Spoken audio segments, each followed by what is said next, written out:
Welcome to Voices of Rise, the podcast that shines a spotlight on the women who are leading the future and shaping real change. These are honest conversations about leadership, resilience, and what it truly takes to rise. Get ready for powerful insight, bold perspectives, and voices you need to hear. Women who aren't just talking about change, but making a dent in the universe. Samantha, welcome to the podcast. It's great to be here. And this is your second time at Rise? It is. Last year I was on a panel with you and You some were. other amazing ladies. Yes. I'm saying it as if I don't know. Yeah, so it's great to be back spending some time with you. Yeah. What does Rise mean to you? I think a couple of things. The reason why I choose to attend Rise and coming from Ireland is because it's a really nice mixture of women in leadership. So you've got women in education, you've got corporate, you've got legal, you've got entrepreneurs like myself. And not all events capture that because often you'll be siloed into, well, you have to think this way because you're in legal or finance or what have you. Rise brings all of that good stuff together into a really nice melting pot. So that's why I choose to come back.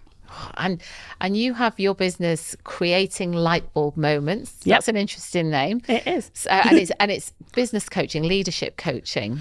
Yes. So I suppose the technical term is I do performance and people development. And so what that means, if you were like looking it up in a Wikipedia page, is I help companies impact their sales, service and leadership performance. Sometimes I do that with training and we work together in bigger groups. Sometimes we do that with coaching and I might work one-to-one and often I work with women as well, one-to-one. And other times it'll be a combo. So we'll do a program and we'll put some stuff together. And what are the biggest issues that companies come to you with or leaders come to you with? Yeah, good question. So I suppose if you take a step back, one of the big challenges is that frontline leaders are not getting support from their employers from a training perspective. So there's between 60 and 70% of people globally who are put into a frontline leadership role with no training or support. And in actual fact, in the UK in 2024, that was as high as 82% from the CMI. So it's quite a big start. It's almost like, oh, well, you were a really good solo performer, or in my world, I work with a lot of sales. You're a really good seller. You're going to be a really good leader. And they just kind of put you in. So one of the big challenges is to solve for that, to make that a bit more of a softer landing. Because if I think of my career, I was promoted to a leader at 23, managing mostly fellas in a tech world. And I was very much out of my depth because I was one of those people that didn't have training back then. So my role is to try and make sure people don't feel like I did there. So that's the first thing. The second thing is, with the introduction of AI now, and you might have probably heard a lot about that today in different things. Everybody's an expert at everything. But the one thing that AI cannot replicate is the human touch, the communication, the soft skills that are actually hard. And so that's where I come in. My focus, my workshops, my coaching is all about human first leadership and the impact that can make on a sort of a grassroots level for building performance, great teams and reducing attrition so that companies aren't having to backfill because it costs a lot of money. So they're probably the top three things I would say. Interesting. That's a really interesting point about the human focus. What do you think are the key things that make a good leader? I think, there's a couple of things I see that are stand out. The first one, just because it begins with A, I'll start there, is authenticity. Now, in the last number of years, this has probably been thrown around a lot, authentic leadership. And it's probably got a bit of a bad rep. I think where I see the leaders most successful is where they are the most authentic. So I'll give you an example. I was working with a team and they were going through a reorg. So what that meant was that some people were potentially going to get laid off. Some people might be moving teams. It was quite an uncertain time. We had one leader who was very much, this is the company line, don't ask me any questions. I don't know the answers. We're all in it together, but I know as much as you. So there was that approach. And literally that's how that person spoke. Sounds very dogmatic. Yeah. Yes. Yeah. And then there was another leader and we were sort of chatting around how they could handle it differently. And it was a case of, listen, I am in it with you. And I'll be really honest with you. I don't know any more than what you know. But here's my promise. The minute I find out something that I can share, I will bring it to you. If you have any questions that you want me to try and get answered, I will take them for you. And whatever happens, you can rely on me to support you through whatever transition there is. Right? Wow. Much more collaborative. Yeah, and a human first. So that team were able to carry on with some sort of normality. They were delivering. They were a little bit more focused than the other team. The leader themselves internally had a massive conflict going on because they didn't know if their job was impacted either. But they were like, I'm going to keep showing up for my team. And in actual fact, that stood them well because more, I don't know if it was coincidence, but more of those people got kept on because they were delivering the results. So human first leadership definitely makes a difference for sure. Is that something that can be taught, Samantha? Where do you start with trying to instill that in someone? Yeah, great question. So one of the things that I use, I've got a number of tools, psychometrics and profiles. And again, they can get a bit of a bad rep because people use them for labeling or they put them in a box and they say, oh, you're just this. I use them for showcasing potential and highlighting blind spots.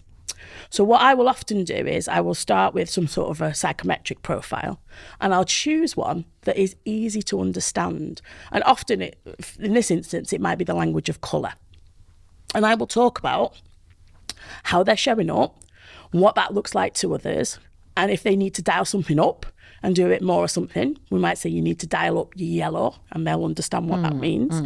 Or we might say you need to dial down your red because red is very straightforward, very extroverted, but direct, high ego. So that can come across if you do too much of that as too in your face.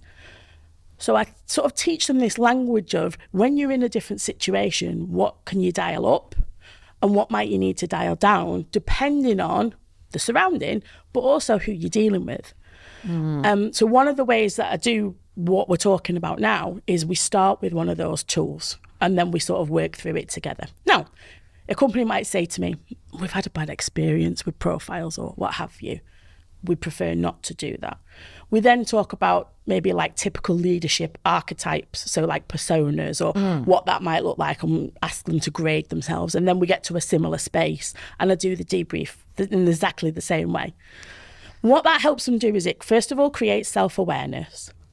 Secondly, it helps them understand the other person's situation more clearly. And thirdly, it gives them the opportunity not to change, but to adapt and connect a little bit to meet better in the middle. So again, another very overused phrase right now is meet someone where they are. But that's exactly what you're doing if you do this. The most impactful leaders use what I call RQ, which is relational intelligence, to meet people where they are. And that's how they build trust quicker, they inspire more, and they deliver more results. Really interesting. And do you think people are surprised when they see the results of the test? Or do you think they think, oh my gosh, I didn't realise I was like that? Or do you think they knew really? It's really interesting. And I get asked this question a lot, so I'm glad you've brought it up. One of the sections in the debrief is take it away and ask two people that know you very well, but that you trust, so that they're not going to blindside you with some horrible feedback just to be horrible. So I often say a partner, a friend, a sibling, somebody who knows you inside out, back to front, and then somebody at work. So you're getting those two different perspectives. And what will often happen is, and I'll demonstrate, so they'll be going through the profile and they'll be going, that's you. That's you. Oh my God, that's you. And the person will be sitting there going, I didn't realise I came across like that. So in that moment, there'll be some things that they have read that they realise it's them. And often they're the good things because we all like that affirmation. And then there will be things that are maybe that they didn't see, which is, I don't call them weaknesses, I call them blind spots. You know, we get them when we're driving, we just take things for granted, or we're not looking in our mirror all the time and we have a blind spot and we're like, oh, jeepers, must look again. It's the same with your profile. So sharing it with others helps identify these blind spots without me needing to tell them anything else. And often that's exactly what happens, what I just shared with you there. When they come back into the work environment, or maybe to the workshop, or maybe some coaching, we then talk about what that looked like. And if they're really confident as a leader, they might even ask their own team to say, well, how am I showing up as a leader to you? Will you read mine?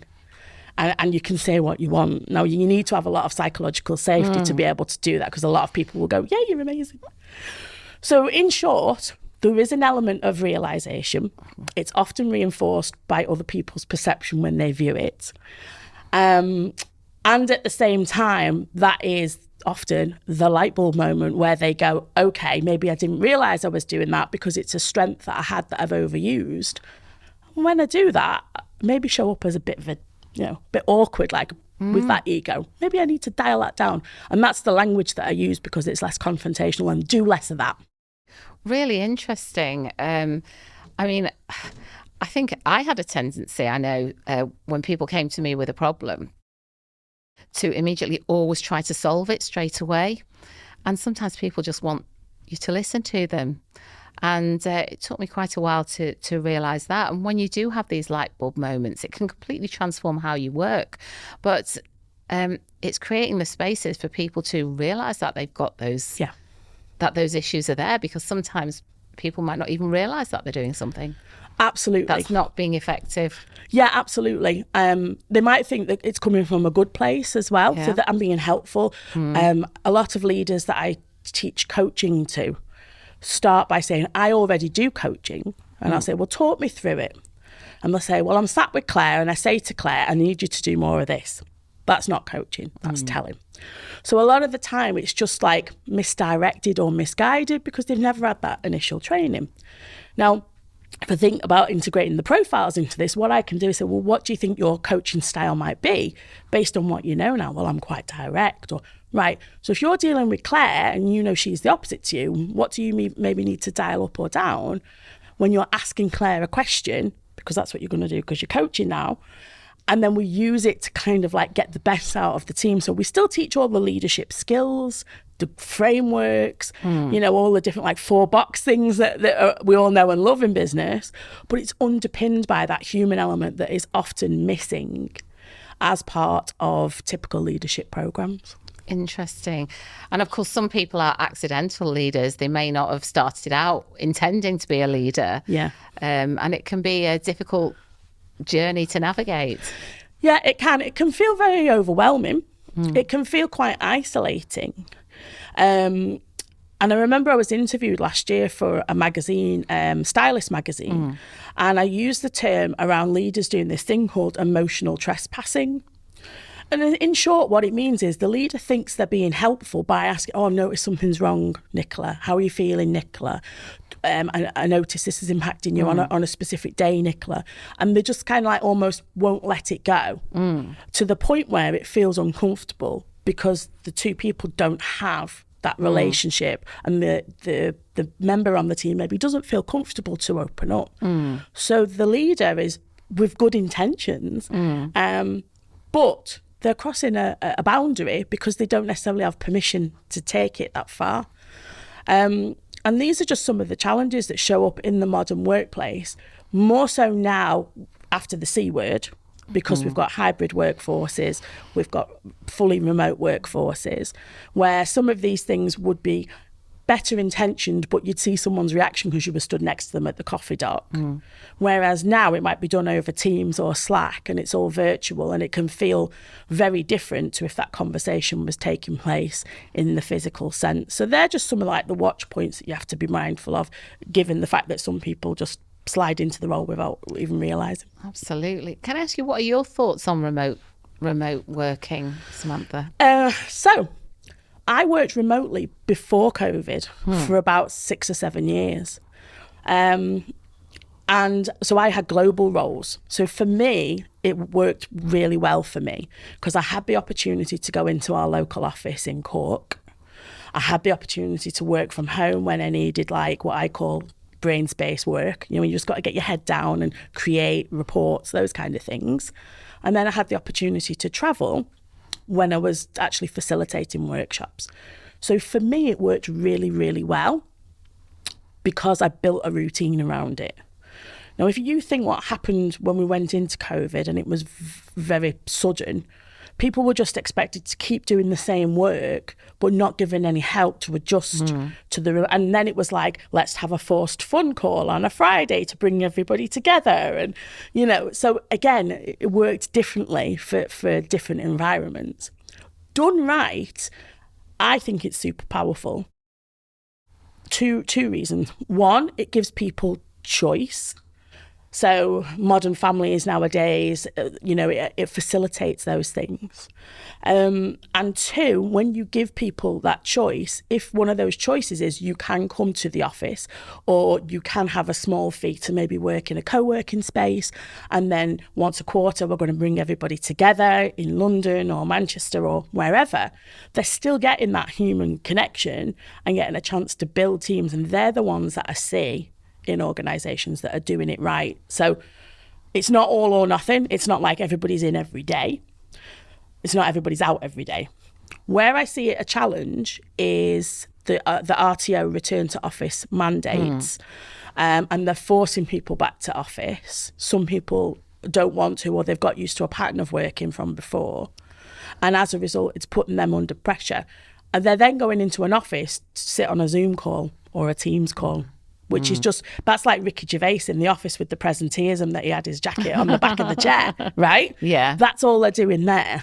So I think there's a call for both. There's some roles where you need to be in an environment with each other to make things work. Like, for example, my husband, he works in pharmaceutical. Okay. They need to be together because they're working with a product. Makes total sense. But where possible, done right, I think remote work is super powerful, and having a hybrid model where it's not forced, but you bring people together with intention and purpose, you actually get more done that way. And creates probably more opportunities for people as well. It does. I mean, it creates workforce mobility, for example. It gives opportunity for promotion and progression. It even gives opportunity for people to relocate and still do the job, or maybe go and work in another country and have an opportunity that they wouldn't have had if they'd have had to have stayed at home in the house in Manchester because they need to come into the city every day.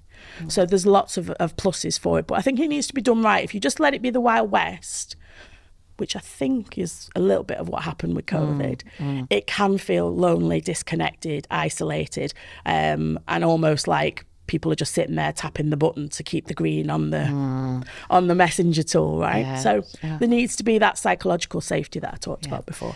Some really interesting insights, Samantha. Thank you so much. And can I ask, where can people find you? I know you're on LinkedIn. Yeah, so I'm on LinkedIn, Samantha Lancashire. I also have a company page on LinkedIn, which is the Creating Lightbulb Moments page, because that's what I do. I create lightbulb moments for my clients. That's what they told me, and that's where the name comes from. I'm also on the www.creatinglightbulbmoments.com, and my coaching, women's coaching network is the Corporate Insider, and you can find me on Instagram with that. Okay, and just one final question. What are your hopes for the future of Creating Lightbulb Moments? So my goal for sort of the next 3 to 5 years is I'm working on some proprietary IP for my own courses that I want to take to market that I see missing right now. So that's one part of a big piece of work that I'm doing. The second thing is, some people say to me, you know, oh, do you want to be able to hire a big team, or, you know, hit like 500K or whatever? And I don't think I do. And the reason for that is, one of the big differences you get from working with me is I make it real for you, and I make it customized for you. You get too big, you start going off the shelf, everything's generic. You can get that from other training companies. So I want to keep that intention and purpose that makes it realistic for like you or your business. And at the same time, bring in some really cool frameworks along with this human piece that aren't existing in the market right now, particularly for SMB sized businesses that don't fit into that big corporate space, but they're not solopreneurs or, you know, 1 to 5 people, and they're kind of like lost in the middle. They don't get a lot of help with this kind of like people stuff. So that's sort of my goal, is to take that to market in the next 3 to 5 years. That sounds amazing. And the fact that you're so clear on your niche as well, which is usually a very good sign for future success when you're so clear on your niche. Absolutely. And I think I'll end on the one thing that I've noticed, because I've worked a lot with tech over the last 18 years, is it is very male dominated. So it's not about the divide in that, it's about finding the allies, it's about elevating the female voices, giving them the opportunities to sit at those same tables and really hold their own, and at the same time feel ready for that step up, whereas our male counterparts often just go for it anyway. Females often don't, and they'll wait for the perfect time or to tick all of the list off. And it's about helping them, through the work that I do, feel empowered to step into that next role wherever they are in their journey. Fabulous. Thank you so much, Samantha, and best of luck for the future. Thank you, Nicola. We'll see you again soon. Thank you.